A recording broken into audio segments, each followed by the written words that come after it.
All right then, gentlemen, I appreciate the thoughts, but I want to hear one last thought, and it's going to come from Purge with the last word. Winning grand finals is a really tough task at TI, and it's also because you have to change your strategy partway through the grand finals as the heroes you get comfortable with get banned out. Liquid has been really doing a great job with TA. It's a hero that they haven't picked a huge amount in the past, at least recently, but during the last stage of this tournament, it's been really effective. But in last game, OG showed that they had a great counter with Ember Spirit, having Tiny on support, and other things like that made things really effective. And now OG gets to go back to their regular comfort heroes. They've got Enchantress, they've got the Tiny Void combo. Having Grimstroke as the support for Pugna or for No-Tail hasn't really been contested, but still accomplishes what they need. And on the other side, Liquid grabbing Jug, that should give them a strong laning stage and the ability to kill Enchantress because they can do lots of magic damage. On top of that, they still get Rubik, they still get Tide, and they have the TA, so they can fall back on it. But we'll see if they can still win with the TA either way, despite the enemy picks. With that said, let's throw it over to the casters for game number 3. Thanks, Purge. Game 3 ready to go between OG and Liquid. Series stands 1-1 at the moment. We're seeing some similarities in the drafts as well as, of course, some little changes and alterations, but still the biggest thing that I want to talk about, Fog, is Liquid. They're believing in some of the heroes that really did struggle last game. They're sticking with like these Tide Hunters, these TAs. Do you like that, or does that sort of maybe scare you a bit in the sense that Liquid running out of options? I would be a little scared, right? Like, you have to look at this, and they've literally picked Templar Assassin in all the games. And OG, they have to know this is coming. They have heroes that they've been preparing for it, preparing versus as well. And we saw it, how hard they were able to play last game and how fast that pace they were trying to set. That's the one thing that I saw Liquid, they do back away from this game though, right? They didn't go for all greed. They have a Juggernaut who can fight early. They have the Ogre Magi who's a stronger 5 position. And then they have this Rubik that can also make plays around the map. GH, he tried his heart out in the last game as an Enigma, but it is an Enigma. So you're gonna be slower paced because you have to play around your cooldowns. So at least they've addressed that a little bit here on the side of Liquid, but still do have to be a concern for sure, Seb. Go for a bit of a poke on him, but OG, they have the numbers. They're just going to turn around, look to body block up Miracle. Miracle holding onto the Blade Fury for now. Now Pip, just before the toss comes into play. We'll get him back underneath the tower, but overall, definitely some things for Liquid to be scared about in the draft. You saw as well, they had to kind of pick their poison right. They had the TA, it was, well, are we gonna lane against a Monkey King from Topson or a Pugna? They opt for the Monkey King ban, but does mean that the Topson Pugna will be there to cause some havoc with the TA in the mid lane. That decrepify in the laning stage each wave is not going to be fun for Weehard to deal with. No, it allows you to secure pretty much almost not all the range creep denies, but you get a lot of those range creep. Hana will be able to get himself that ruin. I'm going to try and abuse the fact that he hasn't got that time warp for quite a long time.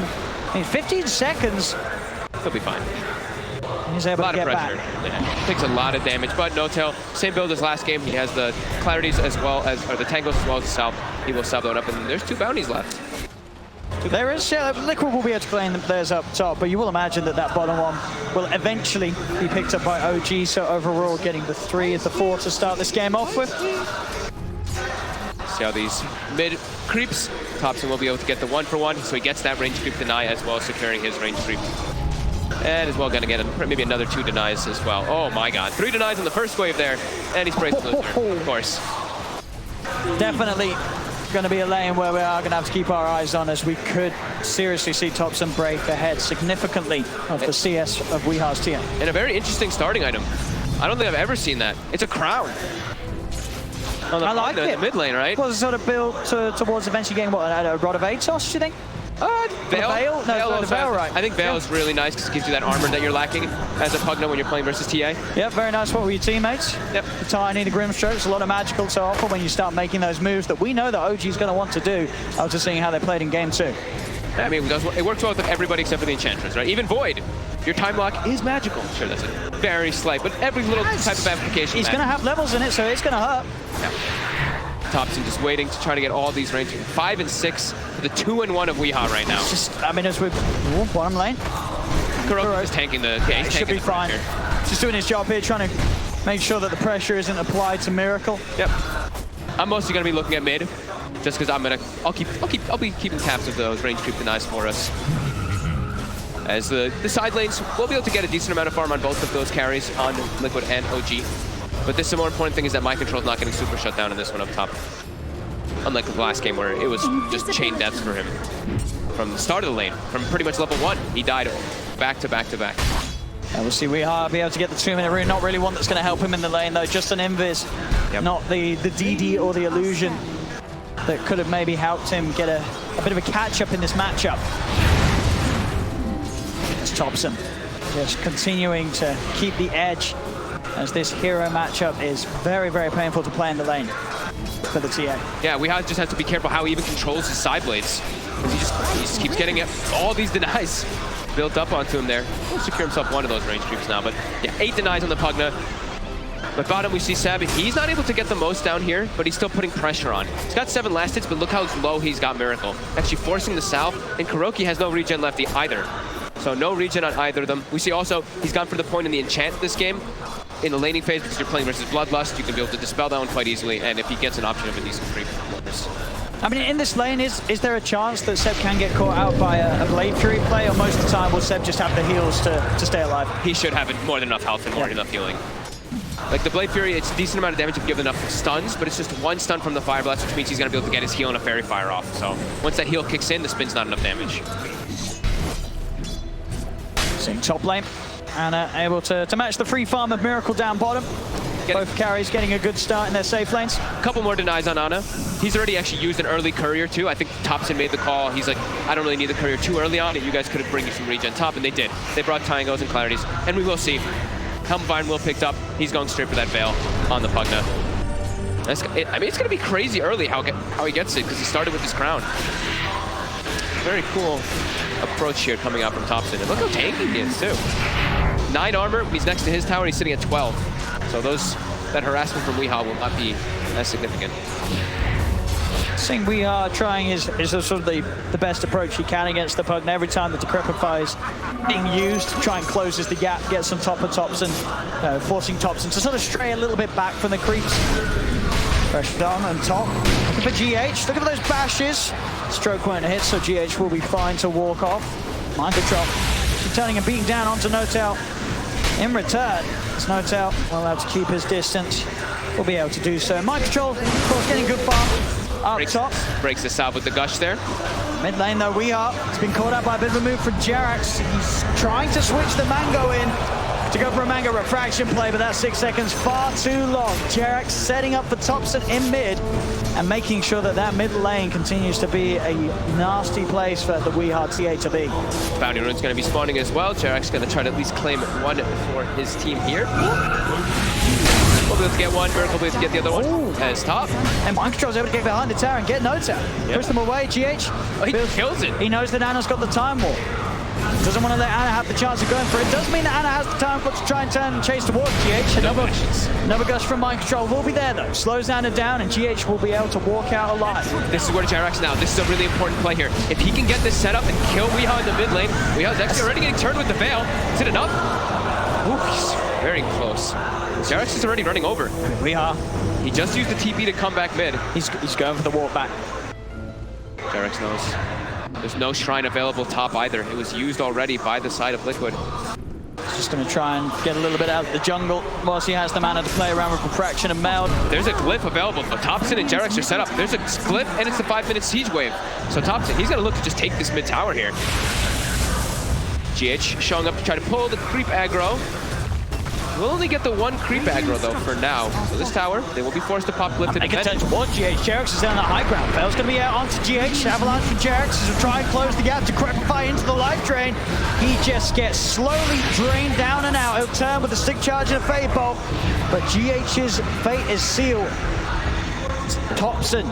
Jerax is still in the area. He has a toss back. He has a dust too, so he's waiting. Yep. Thought maybe he melted there. Keeping Weehaw away from the lane, away from any chance of finding farm. I love this, going for this Veil build on Thompson. It's super clever being able to get it so early on. It's just applying so much extra pressure that you normally would not be able to do as a Pugna. You see, but still Jerax just toying with him. Stopping Weehaw from getting close. It's going to take a bit of damage. We'll toss Weehaw back into the Ancients. Avalanche as well, and with the Black Dragons beating down on Weehaw, Jerax is able to trade a good bit of damage. Might go down here though. GH is walking over, but in the meantime, Ana No-Tail up top. Or Oh, get the kill. Mike and Jarrett's is going to go for the TP in that spot. They do not see him. Telekinesis was still unavailable, so they wouldn't have been able to catch him anyway. OG, this mid lane tier 1 tower, they're pushing it down. Thompson's able to play such a fast pace. This partner versus TM, except that he loves bottom. Oh my goodness. The neutral creeps actually turned onto him while he was getting Infamous. He almost died farming that hard camp. Well, Thompson, he's dragged under tower, pops a loser spray out, and TP's out of there. Continuing to toy with Liquid, drawing the attention of 4 members of Liquid towards that mid lane. They don't get him. He's out to safety. And now Miracle, who he's been having a pretty decent time in that bottom lane, 40 and 6. Enchantress has hit 6. We know what happens when Enchantress hits 6. You get forced out of lane. It's exactly what's happened now to Miracle. And he's pushed to the jungle for the time being. He's gonna farm maybe under the tower here. Miracle camping here. He's pinging it out. He wants someone to rotate because he has the Omni. Feeling that could be a chance to find some action mid lane. Decrepify setups there. Jax is prepared with the dust. Weehigh cannot hide in the shadows. They see him every time and the tower goes down. 8 minutes in. Top lane mind control. Getting bashed up by Anna and No-Tail. Another time walk available in a second. Seb running himself away from Kura again into the trees. Gets the heal up with the Omni Slash from Miracle. Will secure the kill down bottom. At the same time up top they find eventually mind control's tied as they continue the chase. An off laner for an off laner. And they're spamming the taunts because Miracle, he really wanted to hold on to Omni Slash there. He tried to just get the kill with the spin, but it was not enough damage. They're forced to actually throw the Omni Slash to bring down Seb. And Thompson is just able to pull so much attention towards this mid lane now. Yeah. He's feeling strong and confident with the brown boots, windlace and veil. He can run around and just be such a nuisance. And the draft panel mentioned how hard of a Tidehunter game it was going to be. He controlled a decent start, but now he is completely shut down as mid. Get the Inkspell stun onto Weehigh. GH is there to help out. Another blast. Mind control heading over. He's only level 4 on the Tide at this point. I think they thought he was higher level than that. No-Tail throws the silence on him, but it's only level 4 Tide. They're going to live train him down. Slows there with a stroke of fate. Will be able to crack his shell up, but Jarex with pixel perfect body blocking there. But I say that, Miracle's going to come over the blade fury. They punish Jarex for it. They do lose mind control. Support for an off lane, and you're just seeing Liquid, they're having to bring the whole team to mid lane to deal with the shenanigans of this partner.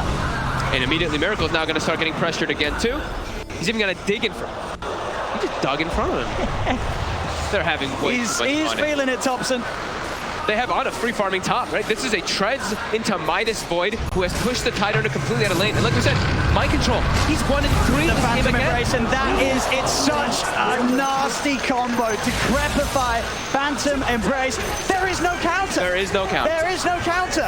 Well, until later. Then maybe when they get BKBs or something. Yeah. Oh. Thompson. Hey, they may It alone. have to have a little too far this time. They surround him. Thompson will fall finally.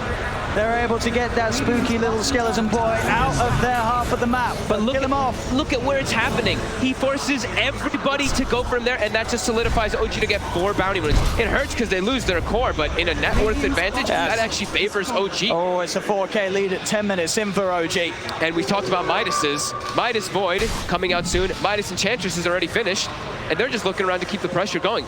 Mind control, 1 and 3 in the game again, and his game is not going to get easier. He's got an inventory. Tidehunter. He TP's up top. He's going to look for the set of the toss back. Mind control still has not got that 6 in the Ravage. GH has got his own level 6. Jarex is going to look to set up onto him instead. They'll throw it back into the chrono, catching the 2 of them. OG, they just can't help themselves. They can't stop making plays. You can just tell how much fun they're having in the game. Spamming the chat wheel, spamming the losers, running around making kills happen, and not stopping. Again, Thompson is what we saw them doing in the last game too, just looking around, running around. Where's Weehigh is the question. That's who they want, and they know he's just gonna back up in jungle. This is getting pretty out of control already, a 5K advantage, and they're finding Miracle. Thompson is gonna get stunned up. Miracle, he's got the Blade Fury and the Omni Slash to play around with. Soulbline's gonna lock the 2 of them down together as No-Tail's looking to turn, moves in with the Inkling silence. The Ravage comes out, but they've already lost the 2 of them. They'll get No-Tail in response.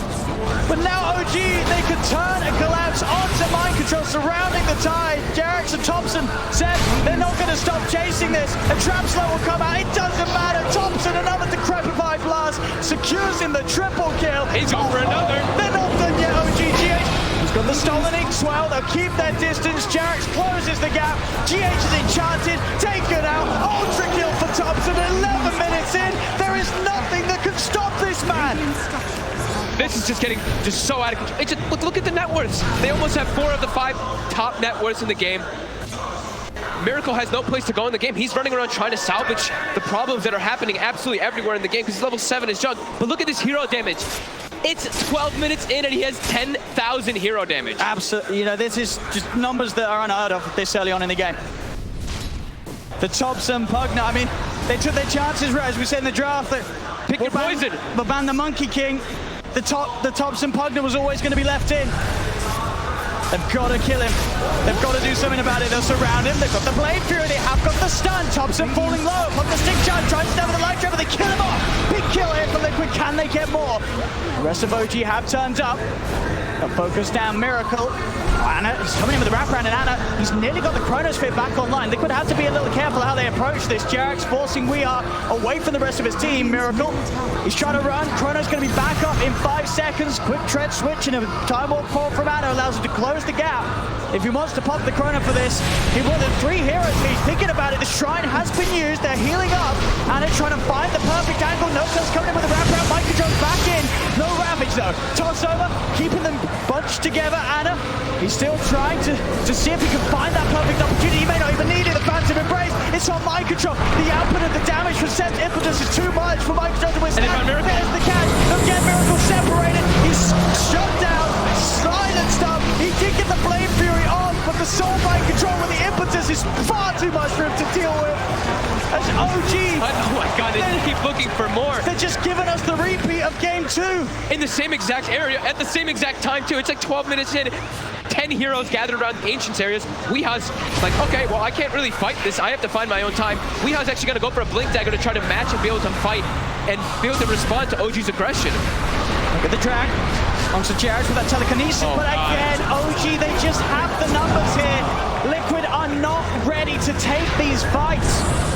This is just an absolute dismantling coming up from OG. They're not giving them any room at all. And it's not this time like they have all these long duration ultimates. They're just punishing them for everything. The Jug pick, he's not really farming at all. Weehaw either. Everybody on the side of OG is farming perfectly fine, and they have minuses. I mean, Miracle, he walks into lane. He nearly dies immediately to the combo. Did the control on Thompson. Again, the Strider with a 4-line avalanche, but Jarek takes him out. Mike Joe pulls the Ravage. Have they got the damage to finish these two off? Thompson's still alive. He's able to back off, and now again, the rest of OG's turned up. Seb's in the neighborhood. Toss over for Jarek. Kuro and GHB focus the X-Swell on Jarek. Does it hit Kuro? It doesn't matter. No-Tail has the stroke of fate, and it's enough alone. As it's now a 10k lead, 3 dead on Liquid, so again, OG will be able to reset, get those bounty rings if they want. They may just keep the pressure on Anna. Down bottom, he's trying to go head-to-head with Weehaw. That's the one bash. There's more support coming in though. Jarex as well as No-Tail are in the area. Weehaw will get spooked and push back. And look at that, just it's a 10,000 gold lead. The experience is even 10,000. Let's look at these hero levels. A Thompson 13, Seb 12, Weehaw's 11, but then look at this, it's all of OG at the top of the board there with the levels, with the gold, with everything. So far in this game, they are just dictating the pace and giving no room to Liquid. All the moves are on their side of the map. Liquid, even if they do get some kills, it's all the way pushed back on their side already. And you really just have to admire this sort of domination. This isn't some sort of slow-paced farming beatdown. It's not this 5-man push. It's just the want to fight, the coordination from OG, the team play, and the lineup that they have is working so beautifully against Liquid in Game 3, just as it did in Game 2. And it's leaving Liquid no chance to really turn things around. He's got the Blink Dagger. But going for that blink first means that he doesn't have sort of that damage out, but the fight is being brought to him. And with the blink, if he turns and hits, he's not going to hit hard enough.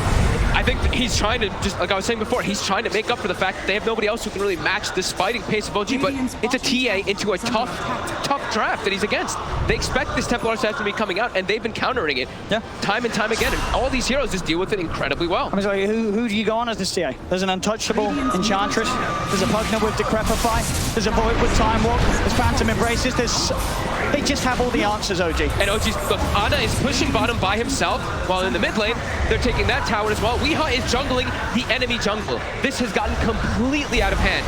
OG just, looks like they have Liquid's notebook and they're just looking through and they're like, oh, this is where they're going to be next. This is what they're going to do next. They just have a perfect read of what Liquid's trying to do in the game.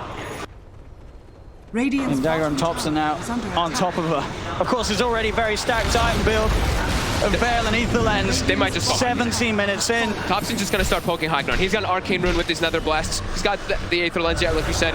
And yeah, tier 3s are going to start getting poked 17 minutes. We are nearly approaching a 1,000 gold per minute lead to the side of OG with this type of draft. I mean, Liquid, they're going to try their best to push this away. OG, they have Chronosphere. Liquid's wrapping around. They've got a smoke. They've got the Ravage. Tower is under attack. Can they catch OG here? Jerax is the one standing up toward the front lines, waiting to see if something does happen. Tower's already dead. They're already working on their axes.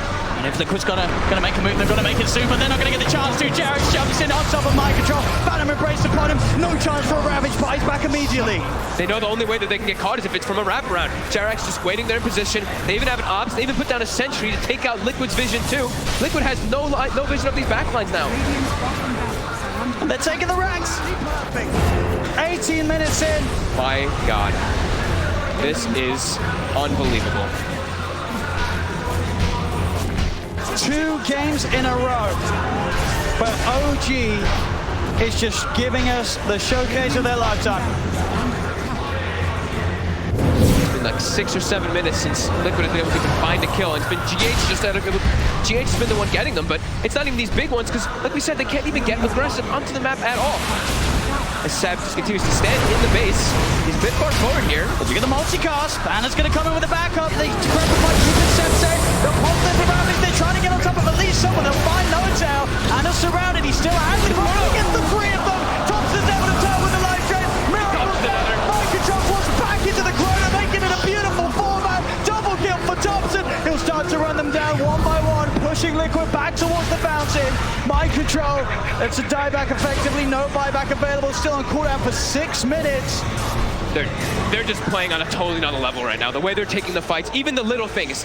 The Omni Slash comes out on the Enchantress. Ana jumps into tanks it and then pulls the Omni Slash into his team. So Miracle gets put in a really awkward position, gets caught in the chrono, and like you said too, the toss into the chrono. I've seen them do this like 4 times in the last game, or in this last game already. And Thompson just continuing to reign supreme in the game. He's constantly looking for these aggressive plays. Ooh, quick blink out from Weeheart will mean that he won't die this time. But can they come back in this game? Liquid down 15k net worth, down a full set of racks before the 20-minute mark, 25-8 in favor of OG. 16,000 gold lead. They're going to get themselves at least 3 bounties, over 10,000 experience lead, and that Dota Plus does say the 99% right now. So only a 1% right now for Liquid. It does feel like that as well. Look at the blink off in time. Ana! They actually get it down. We also have to get in with the blink mail.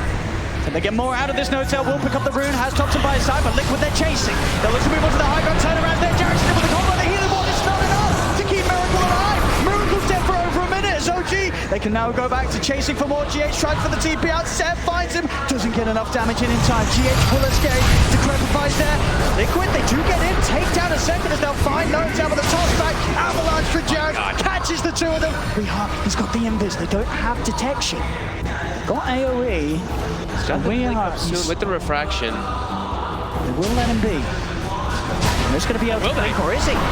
He's not going to be able to blink. He's not going to be able to blink. Thompson. The ward is down. He popped the fraction. He gets hit by the damage. He can't actually blink. Gets put back on the cooldown immediately.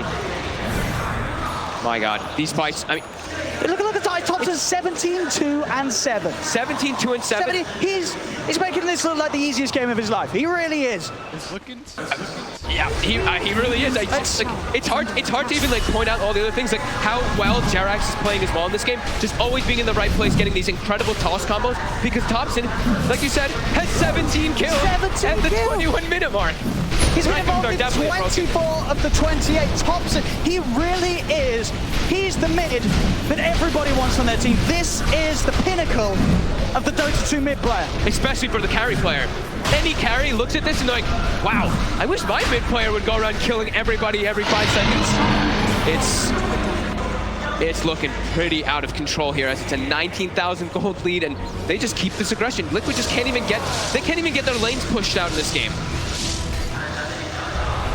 Radiant's top tower is under All attack. stacked up outside the base. OG keeping them trapped inside of there. They have everything ready. They have all their tools available to fight. We've got a rod of Atos on set now as well. Mind control, find the jump in with the Ravage. Rehaz it as well. Do they have the damage out? Can they do? They kill on Thompson. There's a lot of money going the way of Kuroki though. Can they get more out of this Omni Slash? Bouncing around Jared. A buyback comes out for Thompson. He wants to rejoin the fight. As OG turns, they'll get one. There's the setup again. Anna with a 3-man chrono catches them all. Double kill for Anna. The toss up disable. Taking down Miracle. The Phantom embraces on Corona. Chase him up to the base. Triple kill for Anna. 2 buybacks to come out from Liquid. But no Tide or Juggernaut available to offer their services for this defense. And they've already used everything. The Tidehunter Ravage, Jug Omni'd. I actually think Mind Control may have sold some of his items just to be able to purchase that Blink Dagger for the fight. And even then, they can't even come close to coming out ahead of it. I mean, they got Thompson. They got him, but he's back. That was it. They'll get another jump in. Mind Control trying to commit. Jarrett's just turns with the toss avalanche combo. Mind Control out of the game once more. Weah's trying to jump in, find at least Thompson, but he's not going to get it. OG surround him, outnumber them, a toss up, back to the grave. GH is dead, GG is called. OG take game 3, and dare I say it's even in a more devastating fashion than game 2. It didn't look like it could get any worse for Liquid after that second game, but I think it just did. I think they have to find it for Temper Trap. I don't think the Tidehunter plus the Temper Assassin can work when you're playing versus OG. They seem to just know exactly what they want to do versus it with this Grimstroke, even with this Pugna, even with